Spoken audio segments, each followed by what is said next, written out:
Okay, so if you've ever felt like the terms artificial intelligence, machine learning, and deep learning are all just kind of thrown around interchangeably, you are definitely not alone. It's the swirl of buzzwords, right? But what do they actually mean, and how are they different? Let's dive in and clear this up once and for all. This question, pulled straight from Reddit, gets right to the heart of it. It's a fantastic question because it forces us to get past the hype and look for actual, concrete examples. So we're going to use this as the core question for our entire explainer today. To really get a handle on this, the best way to think about it is like a set of Russian nesting dolls.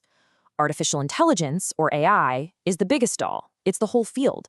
Then you open it up, and inside you find machine learning, which is a specific part of AI. And then you open that one up, and you find deep learning, an even more specialized piece of machine learning. We're going to unpack this whole thing, starting from the outside and working our way in. All right, let's start with that biggest doll, artificial intelligence. This is the granddaddy of them all. This is the original idea that kicked everything off, way, way before we had the kind of computers we have today. So here's the crucial thing to get about AI in its broadest sense. It's all about a machine mimicking human-like tasks. That could be reasoning, solving a puzzle, or planning a route. But, and this is the key, it doesn't necessarily have to learn from data. A lot of early AI was just based on a clever set of rules that a human programmed into it. And these examples just nail the point home. Think about an old-school chess computer. It wasn't learning from playing millions of games. No, it was just crunching through possibilities using brute force calculations and rules that programmers gave it, like a queen is worth 9 points. Same for your old GPS that used a search algorithm to find the shortest path. It's all absolutely AI, but it's not learning. It's just executing a set of really smart instructions. Okay, so let's pop open that first doll and move to the next layer in. We're now inside the world of machine learning. And this is where, honestly, most of the AI that we talk about today actually lives.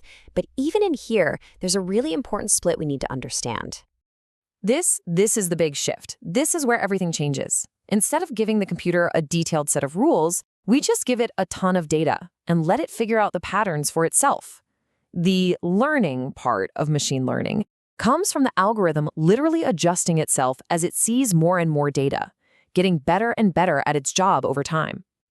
Now, this slide is great because it really breaks down the two main flavors of machine learning. On one side, you have traditional ML. These are workhorses. They do great with smaller data sets, and you can often run them on a normal computer.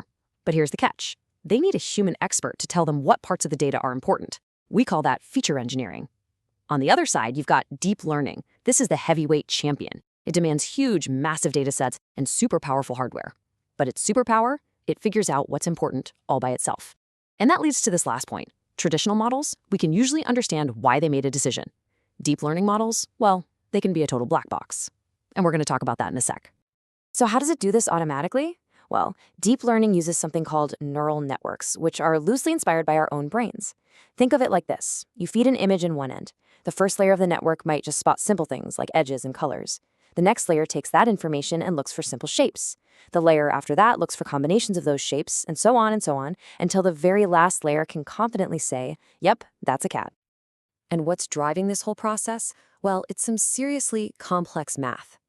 Now, you absolutely do not need to understand what's happening in this graph.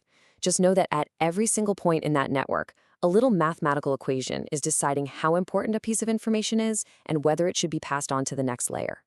It's this incredibly complex web of math that lets deep learning find patterns that are way too subtle for a human to ever notice. But that incredible power comes with a pretty big trade-off, one we just hinted at. And this brings us to one of the biggest challenges in AI today, the black box problem. This quote really just sums it up perfectly, because there are millions, sometimes billions, of these little mathematical calculations happening across all those layers. It can be almost impossible for a person to look at it and understand why the model made a specific choice. The logic is just buried too deep inside that complicated web. And that brings up a really fundamental question for all of us, doesn't it? I mean, if the system can't explain its reasoning, how can we ever be sure that it's being fair or accurate or reliable? How can we actually trust what it's telling us when the stakes are high? And look, this is not just some academic debate. Think about it in the real world. If an AI says a scan shows cancer, a doctor needs to know why so they can verify it. If an AI denies you a loan, by law, the bank often has to tell you the reason. And if a self-driving car gets into an accident, you better believe we need to know exactly why it made the moves it did. In these fields, because the model said so, is just not good enough. So that lack of understanding is a huge conceptual cost. But there's also a very real, very tangible, and frankly staggering price that we're paying for the ever-increasing power of these deep learning models.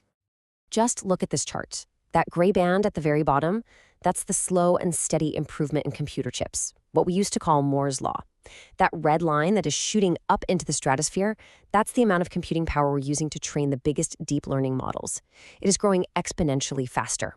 What that means is we're not getting better just because our computers are better. We're getting better by throwing an absolutely insane amount of computation at the problem. So what does that look like in real terms? Well, based on these trends, researchers project that the cost to train just one model to get from where it is now to 99% accuracy on a standard image task would be $100 quintillion. That's a 1 with 20 zeros after it. It's a number so big it's almost meaningless, which just shows you how completely unsustainable this bigger is better path really is. And if that mind-boggling financial cost wasn't enough, it also comes with an equally staggering environmental one. That exact same training process would be projected to create an equally absurd amount of CO2 emissions. It's just a stark reminder that all of this digital computation has a very, very real footprint on our planet. So that leaves us with a really critical question for the future, right? We've seen the incredible power of deep learning, but we've also seen its profound challenges. The fact that it's a black box and these economically and environmentally unsustainable costs. So is the future just bigger and more expensive models?